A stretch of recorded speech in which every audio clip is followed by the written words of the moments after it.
Welcome back to my channel. If you are new here, please hit the subscribe button. If you like to learn how to stay balanced as a teacher, it can be hard. So we do, I don't know why I say we, because a team effort, because my dog, Greg, one every 50 videos. You don't care about that.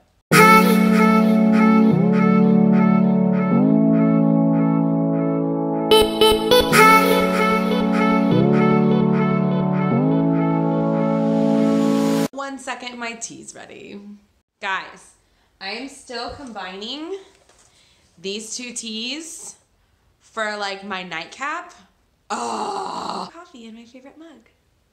So today for my balance vlog this week, I was inspired. I don't know that inspired was the word.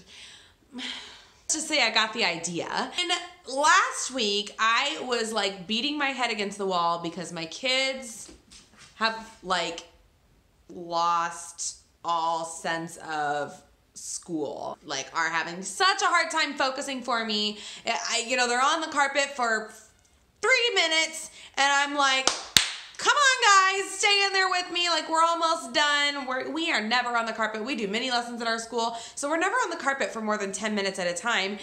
Keep it together. Instead of fighting it, I started to realize we are getting closer and closer to spring break. And there's like this like energy of, teachers are tired, parents are tired, the kids are tired. It's hard. This is the hardest stretch, I feel like, as a teacher. First year teacher, guys, it's all hard. The whole year, like start to finish, it's all hard. Take note. Take note. Once you've gotten to the swing of things, I feel like, this is the longest stretch, at least for our school, is from, when we get back from winter break to when we go into spring break. Now, this year, my school was a little bit different because we actually had to go to school on President's Day because that is one of our snow makeup days, and we did have a snow day or an ice cold day back in January. So it's really feeling long. And even though, like that one day president, it was great. Like we even had our day off and it was great, but now we're just like, it's a struggle bus. So I decided to think of 5 different ways for us to make it to spring break and come up with 5 things to help us get to spring break. These can be classroom hacks, or these can also be kind of like emotional self-help hacks. So without further ado, let's get started. Tip number 1 on making it to spring break is to step up your lesson plans. Now, I say this like very carefully because everyone plans things differently. But I feel like in this time we get kind of uninspired and it's really hard to kind of, pull in a really good inspiring lesson. At least for me, you get on kind of like a rut where you want a lesson plan and not spend too much time because you're tired. That's when I feel like we need to dig deep and come up with a really great lesson plan, because it will inspire us when we do the great lesson plan, and it'll also inspire your kiddos. And then also a part of that, if you already have awesome lesson planning skills, you're better than I am. Do something different, do something out of the ordinary. So if you are used to planning like great extravagant lessons every single week, think of something completely different that you can do for your kiddos this week that will snap them back into place. So I can tell you last week, we were doing a lot of walk the room activities. I like to do a lot of walk the room activities, whether it's words or sentences or corrections or math or all kinds of stuff to get them up and moving. But even then, like it wasn't working. And we were doing high frequency fitness, which, is where we do like toe touches to different words and red words and sight words. That wasn't working. And we also tried, different voices, and we wore masks one day and talked with point of view. Like if you wore the Hulk mask, then you had to read everything the way a Hulk would.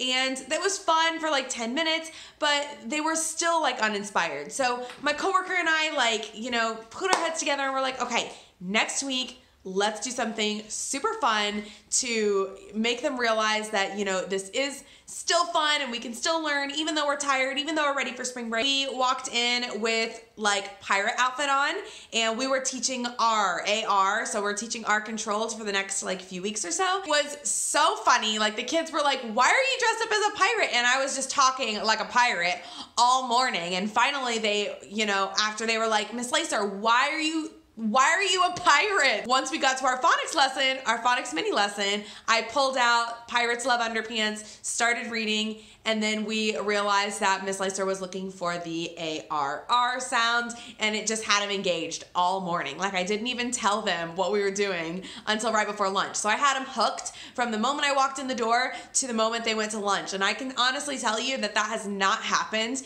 in a month for me because the kids are just, you know, so tired. So, you know, livening things up a bit in your classroom by dressing up or doing something funny out of the ordinary will be so beneficial to you and your sanity on keeping the kids engaged. It's a long tip. The others won't be very long, but I just feel like it's so important for us to really reach out of, you know, step outside the box and get them engaged and get them excited, and remember how fun it is to be in your class and do something memorable for the kids. Tip number 2 on making it to spring break kind of goes along with tip number 1, and that is don't put too much on your plate. Like, you can do the fun, engaging lessons, but don't put so much stress on yourself that you're, you know, spending a ton of money on costumes. Like, I got that costume around Halloween time for $1 at the Dollar Tree. Don't put too much pressure on yourself to create an extravagant lesson plan every single day. It is not worth it. Your kids are going to get burnout. You're going to get burnout, and it's just not worth it. So not every lesson needs to be like a really big, long lesson. My cat is moving my phone. Quit. If you get into it and maybe you want to do like 1 or 2 a week, great. If not, that's okay too. Like, don't stress yourself out and think that you have to have these crazy long lesson plans. Don't get me wrong, super simple lessons can be really, really memorable too. So always keep that in mind. You don't have to always do things extravagant. Number 3 is prep all the things. Like, I am prep queen. Love my routines. I prep anything and everything I can get my hands on. I even lay my coffee cup out in the morning. Like, anything I can do to provide mindless activities throughout the day. And I know some of you are thinking mindless doesn't really sound good. Like, that doesn't sound like a good thing if somebody's being mindless, but for me, it's a good thing. It's, you know, it's something that I've prepped for myself that I don't have to think about the day before. So I try my best to clean everything off and start fresh every single day, clear my house, clear my classroom of visual clutter. It's harder to clear your classroom of visual clutter, that's for sure. Prepping things the day before or the week before or even a month before. If you know you're gonna take a certain test, get those copies ran. Like, it's not gonna take you very long to shoot those copies to the copier machine if your principal allows it. I know some principals don't allow you to make multiple copies for the next month. Just thinking of things like that, or get your master copy ready and put them in little file folders, or, you know, lay your clothes out the next day, or prep what coffee or, you know, meals that you're gonna eat, and even throw everything in your lunchbox the night before and stick it in the fridge. Pull your cup out the day before on what you're going to be drinking out of the next day for your coffee. Anything and everything that you can do to prep yourself for the next day is gonna provide your day of like super flowing, easy, mindless teaching, and you can focus all your energy on teaching. And that is, you know, the most important piece here is that you want to have, you know, your full brain, your full mind dedicated to teaching when you are in front of your kiddos. So I love to do anything and everything there is to prep myself that day. It goes for at home and at school. It just starts the day off on the right foot, knowing like I don't even have to make a lick of decisions today. Decisions I have to make are, is Johnny and Susie going home on the bus, or are they going home with parents? I need to find that out. I need to go figure. That is just, it is such a great feeling to just go in and not have to make a whole lot of these extra decisions throughout the day. Somewhere that teachers and surgeons make like the same amount of like life critical decisions in one day. I don't know if I said that right, but I believe it. We think a lot. We use a lot of our brains. No wonder teachers have headaches all the time. Number 4 kind of goes with the weeks leading up to spring break. Is plan a field trip. Now, every school is different on how they plan field trips, but we are going to take a field trip that last Friday. So that last week is hard. It is so flippin' hard. One, you get motivated, and 2, keep the kids motivated, and the parents are probably like out the door, and that's totally fine. Like, we get it. Everyone is tired and exhausted. So planning a field trip For that last week or that last Friday, if in a perfect world, we luckily were able to do a zoo field trip. Indianapolis Zoo actually has a really good zoo, so we're gonna be going to the zoo that last Friday before spring break. We can have activities leading up to the zoo, so it'll keep the kiddos engaged. The last 2 weeks, we'll learn about different animals, learn about zoo occupations, and all kinds of stuff that pertain to animals. And we'll be tying it to a field trip. So it'll get them excited about the zoo, and it'll get them excited to kind of stay with you as you're teaching throughout the zoo. So we'll probably tie a lot of stuff in the last few weeks before spring break. So plan a field trip, or plan, somebody to come in and speak to you, or something around that. And if you don't have money for a field trip, or if your school doesn't, or if you've already, hit your cap for your field trip, then plan like a super fun day. We've done beach days in the past where we have the kids bring in a towel and they wear like their bathing suits on the outside of their clothes, which they think it's like the funniest thing in the world. And wear like sunglasses, and we just sit around and read all day on our beach towels. So we put on like the 4K ocean waves on YouTube, and it feels like we're at the ocean right before spring break. And it was just so much fun. So we would have beach themed activities a few weeks before. So planning something super exciting that last day to get your kiddos excited about the very last week. Number 5, acknowledge you're feeling stressed, because you're gonna feel stress the last few weeks before spring break. There's 2 different ways for you to deal with stress. You can let it consume you and worry about stress, and that's where anxiety kicks in, or you can just acknowledge it and let it pass. This year, I am choosing to try my best, New Year's resolution, to acknowledge stress rather than kind of let it consume me. It's so different for everybody and how everybody handles stress differently, but for me, I used to worry about having stress and worry about, the effects that stress has on my body as a teacher, because I realized, coming into teaching my first few years, that teachers have a very high stressful job, and we make a ton of decisions throughout the day that affect 25 kiddos or however many kiddos you have, and that can affect the future, and it's really, really serious. And first grade is so important because, we're the grade that we stem off from kindergarten, and we start the love of reading, and if they can't get it in first grade, then they will struggle for the rest of the year. So having that weight on my shoulders as a first grade teacher, or any primary teacher, is really, really hard. And I know each grade level is so special and so different in their own ways on how they prepare kiddos for the next grade.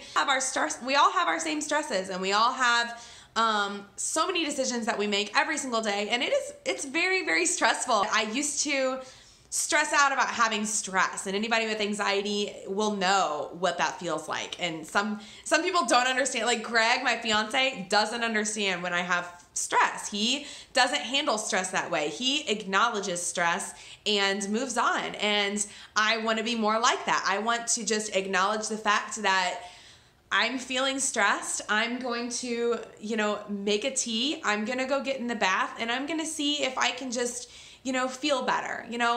We'll see what happens. Worrying that you have stress, like, oh my gosh, I'm so stressed. Oh my gosh, I'm gonna go home and I'm gonna be so worried because I'm not gonna get any sleep tonight, or I'm not gonna get up in the gym in the morning because I'm so stressed and I need sleep. That is creating worry about stress, and that makes things so much harder.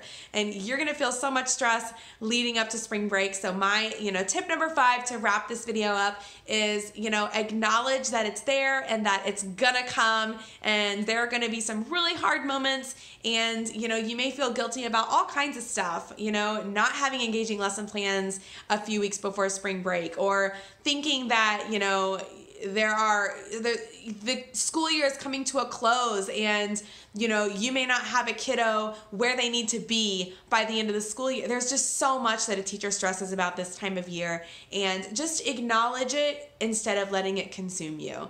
It'll be a whole other video if you guys are interested in that. I'm getting pretty good at just acknowledging it. Last week in particular tested me, but I broke through, guys. I broke through. That is gonna be it for today's balance video. If you liked it or you are gonna use one of these tips heading into the last few weeks before spring break, please give this video a thumbs up and never forget to subscribe so you don't miss a weekly vlog, a balance video vlog, or a classroom chat with Coffee and Firsties. Join the coffee crew. Almost to 1K, which I am so excited about. That's my next milestone in my YouTube channel. So once we reach that, I will be doing another giveaway. So I'm not sure if I'm gonna do Amazon because I'm really big into Amazon right now, or if I'm gonna do another TPT. So we'll see. Thank you so much for watching, guys, and I'll see you on Saturday for my weekly vlog. Bye.